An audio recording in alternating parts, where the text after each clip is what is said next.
Bismillahirrahmanirrahim. Assalamualaikum warahmatullahi wabarakatuh. Salam sejahtera bagi kita semua. Kembali lagi dengan saya pada video pembelajaran kali ini. Kita akan bahas tentang pokok bahasan persamaan nilai mutlak.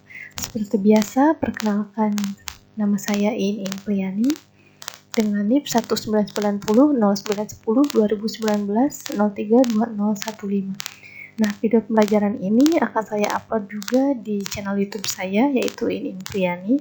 Jangan lupa subscribe, like, dan komen. Ya, sebelum kita ke pokok bahasan persamaan nilai mutlak, sekilas saya akan bahas tentang pertemuan sebelumnya, karena kemarin itu terlewat satu pokok bahasan, yaitu pokok bahasan 3 dari pokok bahasan mengenal nilai mutlak. Itu tentang melukis grafik fungsi nilai mutlak. Sekilas saja. Ya, ini melukis grafik fungsi nilai mutlak. Nah, fungsi nilai mutlak mempunyai daerah asal himpunan bilangan real dan daerah hasil himpunan bilangan real positif atau tidak negatif di sini. Grafik fungsi nilai mutlak linear Y sama dengan nilai mutlak f(x) dapat digambar dengan cara menggambar grafik fungsi linear f(x). Lalu mencerminkan terhadap sumbu x. Grafik fungsi f(x) yang berada di bawah sumbu x. Nah, nanti kita bisa pelajari di LKS halaman 7 ya. Bisa kita buka lagi. Kembali ke pokok bahasan kali ini, yaitu tentang persamaan nilai mutlak. Di sini ada 3, yaitu pertama kita akan bahas tentang pengertian persamaan nilai mutlak. Yang kedua, kita akan menentukan penyelesaian persamaan nilai mutlak. Kemudian selanjutnya menyelesaikan persamaan yang berkaitan dengan persamaan nilai mutlak. Mulai dari pengertian persamaan nilai mutlak. Persamaan nilai mutlak dalam matematika merupakan nilai mutlak dari angka yang bisa didefinisikan sebagai jarak angka di atas titik nol pada garis bilangan tanpa memperhatikan arahnya. Untuk umum persamaan nilai mutlak sebagai berikut. Nilai mutlak f(x) sama dengan c dengan syarat c lebih dari sama dengan 0. Nilai mutlak f(x) sama dengan nilai mutlak gx. Dan nilai mutlak f(x) sama dengan gx dengan syarat gx lebih dari sama dengan 0. Yang kedua, yaitu menentukan penyelesaian persamaan nilai mutlak. Contohnya bisa kita lihat di sini. Penyelesaian persamaan yang memuat nilai mutlak adalah bilangan-bilangan pengganti dari variabel yang membuat persamaan menjadi pernyataan bernilai benar. Nah, di sini contohnya untuk x sama dengan 5, maka x dikurangi 2 sama dengan 5 dikurangi 2. Nah, x ini kan 5. 5 ini dimasukkan menjadi pengganti x, yaitu 5 dikurangi 2 sama dengan 3. Selanjutnya, untuk x sama dengan negatif 1, maka x dikurangi 2 sama dengan, kita dilihat di sini x itu sama dengan negatif 1. Nah, negatif 1 ini kita masukkan ke dalam persamaan seperti ini. Nah, jadi nilai mutlak negatif 1 dikurangi 2 sama dengan 3. Nah, penyelesaian persamaan x dikurangi 2 sama dengan 3 adalah 5 atau negatif 1.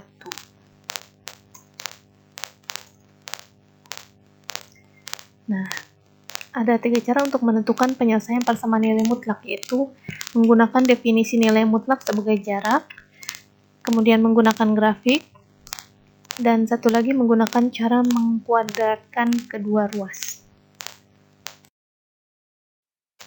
Kita lihat cara yang pertama, yaitu dengan menggunakan definisi nilai mutlak sebagai jarak. Ini ada contohnya. Menurut definisi, nilai mutlak suatu bilangan dapat diartikan sebagai jarak bilangan dari 0. Sebagai contoh, di sini ada nilai mutlak 3 sama dengan jarak 3 dari 0. Dan nilai mutlak negatif 3 sama dengan jarak negatif 3 dari 0. Berarti ke arah kanan 3 dan ke arah kiri juga 3. Nah, untuk bentuk x dikurangi 2 sama dengan 3 dapat dibaca jarak x dari 2 sama dengan 3, Nah, penyelesaian X dikurangi 2 sama dengan 3 adalah X sama dengan negatif 1 atau X sama dengan 5. Dengan menggunakan grafik. Nah, kedua ruas persamaan dimisalkan sebagai fungsi dan di gambar grafiknya ditentukan titik potong kedua grafik tersebut. Nah, di sini contohnya persamaan nilai mutlak X dikurangi 2 sama dengan 3. Misalkan Y1 sama dengan X dikurangi 2 dan Y2 sama dengan 3. Kedua grafik berpotongan di X sama dengan 5 atau X sama dengan negatif 1. Nah, penyelesaiannya yaitu nilai mutlak X dikurangi 2 sama dengan 3 adalah X sama dengan 1 atau X sama dengan negatif 1. Ini contoh grafiknya, bisa kita lihat. Dan untuk lebih jelasnya ada di materi ya. Saya sudah menyusun materinya. Karena di sini hanya poin-poinnya saja. Yaitu dengan cara yang ketiga, dengan mengkuadratkan kedua ruasnya. Ya, di sini contohnya. Menyelesaikan persamaan nilai mutlak dengan cara mengkuadratkan kedua ruas. Hanya boleh dilakukan jika kedua ruas bernilai positif. Nah, di sini kita lihat nilai mutlak X dikurangi 2 sama dengan 3. Nah, karena kedua ruas bernilai positif, jadi kedua ruas itu boleh dikuadratkan. Ya, di sini bisa dikuadratkan dengan catatan kedua ruasnya positif. Nah, kita lihat di sini nilai mutlak X dikurangi 2 kita kuadratkan sama dengan 3 juga kita kuadratkan. Nah, nilai mutlak X kita keluarkan, kemudian menjadi X dikurangi 2. Kita pangkatkan 2 atau kita kuadratkan sama dengan 3 kita kuadratkan juga. Nah, di sini X pangkat 2 dikuadratkan.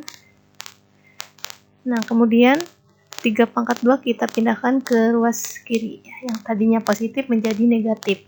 Nah, kita bisa lihat menjadi persamaan seperti ini, yaitu X dikurangi 2 kuadrat dikurangi 3 kuadrat sama dengan 0. Nah, kita hitung X pangkat 2 dikuadratkan menjadi X dikurangi 2 ditambah 3. Nah, seperti ini kita pernah belajar ya di SMP. Kemudian 3 pangkat 2 kita kuadratkan juga sama dengan ini, di sini sama dengan 0. Nah, kemudian kita hitung. Nah, negatif 2 ditambah 3 itu kan berarti 1 ya. Jadi X tambah 1, kemudian di sini juga negatif 2 dikurangi 3 itu menjadi negatif 5. Jadi X dikurangi 5. Nah, di sini sudah kita dapat persamaannya. X tambah 1, X dikurangi 5 sama dengan 0. Kita hitung X sama dengan negatif 1 atau X sama dengan 5. Oke, bisa dipahami sampai sini. Kita ke pokok bahasan yang ketiga, yaitu menyelesaikan permasalahan yang berkaitan dengan persamaan nilai mutlak. Di sini kita beri contoh saja langsung. Di sini contoh soalnya. Nah, pada mobil-mobil baru, angka kilometer per liternya tergantung pada bagaimana mobil itu digunakan.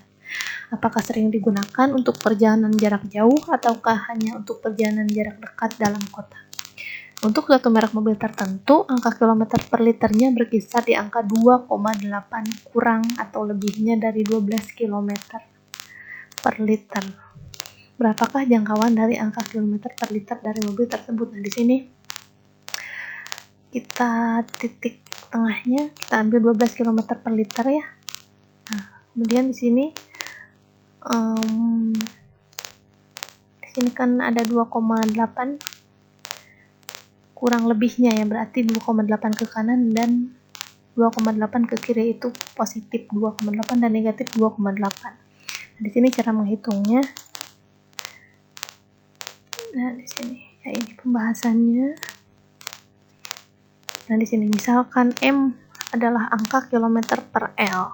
Kita misalkan M ini adalah angka kilometer per L dari mobil tersebut, maka selisih M dan 12 tidak boleh lebih dari 2,8 atau dapat dituliskan ke dalam M dikurangi 12 kurang dari sama dengan 2,8.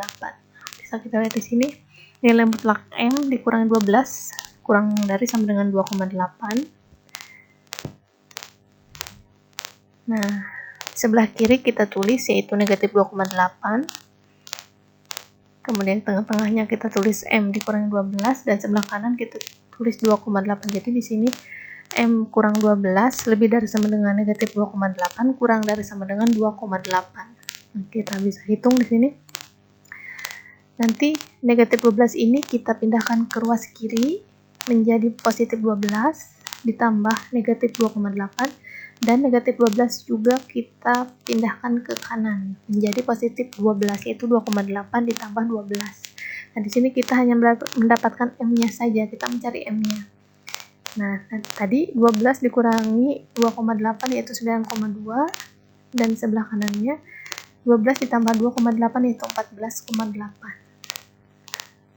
Bisa dipahami sampai sini?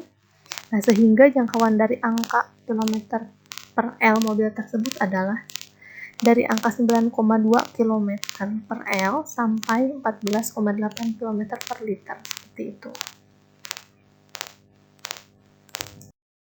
Ya, sekian penjelasan dari saya. Kurang lebihnya mohon maaf apabila ada yang kurang jelas.